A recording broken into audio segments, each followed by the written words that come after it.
Shalom Bapak Ibu Saudara yang dikasihi Tuhan. Seri pengajaran hari ini berjudul Apa yang harus kita pikirkan. Penting saudara untuk mempersoalkan apa yang harus kita pikirkan. Kenapa? Karena apa yang kita pikirkan mempengaruhi bahkan menentukan perasaan kita. Kalau kita memikirkan sesuatu yang membahagiakan, perasaan kita akan bahagia. Sebaliknya, kalau kita memikirkan sesuatu yang menyedihkan, perasaan kita juga akan jadi sedih, saudara. Selain itu, pikiran sedikit banyak juga menentukan perjuangan hidup kita. Makanya ada seorang motivator yang berkata, hidupmu adalah pikiranmu. Kamu adalah apa yang kamu pikirkan. Itu tidak salah, saudara. Itu jugalah yang banyak diajarkan di banyak sekolah atau kursus kepribadian, yaitu agar seseorang memiliki pikiran yang positif. Mereka mengajarkan para muridnya untuk meyakini dalam pikiran mereka bahwa apa yang mereka kehendaki atau inginkan akan mereka peroleh kalau mereka berpikir positif. Artinya, kalau ingin sukses, pikirkanlah kesuksesan itu. Semakin yakin seseorang untuk sukses, semakin besar kemungkinan orang itu menjadi sukses. Kalau ingin punya keturunan, seseorang harus betul-betul yakin bisa punya anak. Maka hal itu akan terjadi. Namun, perlu saya ingatkan saudara, pikiran positif yang dibangun dengan landasan keyakinan yang kuat itu tidak bisa dikatakan sebagai iman, apalagi iman yang menyelamatkan. Kenapa? Karena iman itu bukan dibangun dari keyakinan, tapi dari pengalaman hidup bersama Kristus. Nah, sekarang kembali kepada topik ya saudara. Saya katakan kita harus mempersoalkan apa yang harus kita pikirkan. Akan tetapi, saya tidak akan mengajak atau mengajarkan kepada saudara seperti para motivator dengan pelajaran berpikir positif. Di sini saya akan mengajak saudara melihat apa yang dikatakan Alkitab.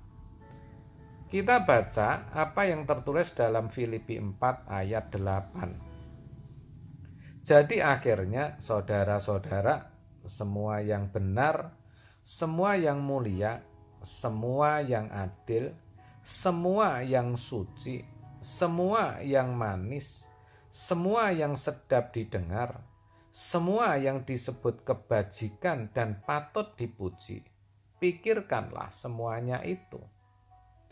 Pertanyaannya, yang benar, semua yang mulia, semua yang adil, semua yang suci, semua yang manis, semua yang sedap didengar, yang disebut kebajikan dan patut dipuji, itu menurut siapa?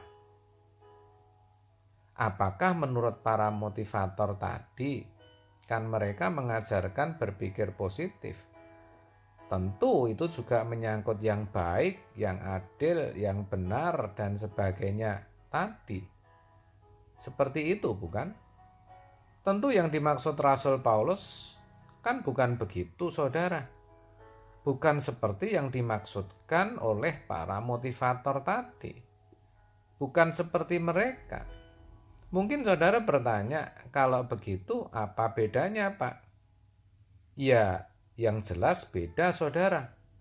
Bedanya kalau yang diajarkan para motivator tadi tujuannya adalah agar apa yang diingini atau dikehendaki atau diharapkan seseorang bisa terjadi, apa yang diharapkan ingin dicapai bisa dimiliki seseorang yang mana belum tentu mempertimbangkan pikiran dan perasaan Allah. Bahkan bisa jadi tidak peduli apakah sesuai dengan kepentingan Allah, sesuai dengan kehendaknya atau tidak. Apakah Tuhan akan diuntungkan atau tidak.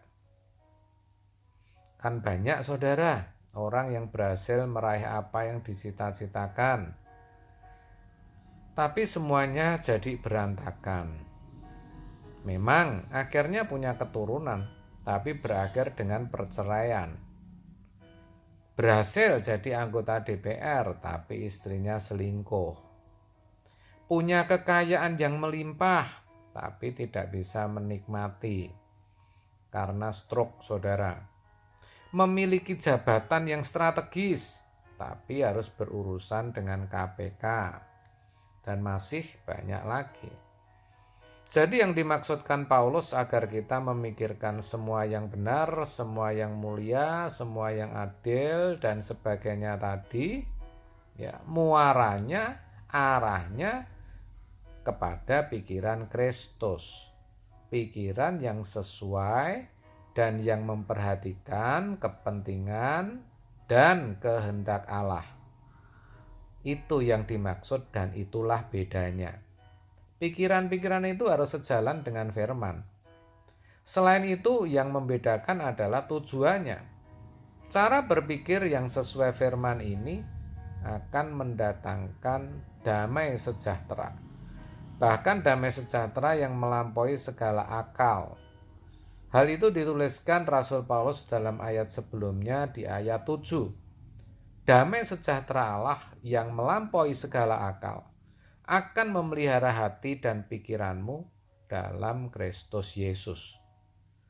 Jadi yang dipentingkan di sini bukan hasilnya saudara, tetapi kalau sesuai dengan kehendak Allah, maka akan membawa kedamaian di hati. Itu yang harus ditanamkan dalam pikiran kita. Mungkin bisa saja tidak punya keturunan. Itu baik, karena bisa melayani Tuhan lebih maksimal. Mungkin ditipu orang dan hartanya habis. Itu bisa benar, karena Tuhan sedang mendewasakan rohaninya. Terpapar COVID, padahal pendeta itu adil, karena setelah sembuh bisa memberikan konseling yang tepat dan benar kepada orang yang terpapar COVID dan sebagainya. Bahkan apapun yang terjadi, meskipun di mata manusia merupakan kemalangan, tetapi itu pun bisa dikatakan sebagai sesuatu yang mulia, yang suci, yang sedap didengar, dan yang disebut kebajikan. Itulah yang harus kita kembangkan sebagai orang percaya. Itulah yang harus kita pikirkan. Saya percaya kalau kita latih semakin hari semakin sempurna, dan percayalah Tuhan selalu menyediakan berbagai kejadian dan peristiwa agar kita bisa melatih pikiran kita. Ingat, kalau kita merespon dengan baik, hati kita akan tentram dan damai. Tidak hanya itu, kita juga sedang berjalan menuju hidup yang kekal, hidup yang berkualitas. Amin. Tuhan Yesus memberkati.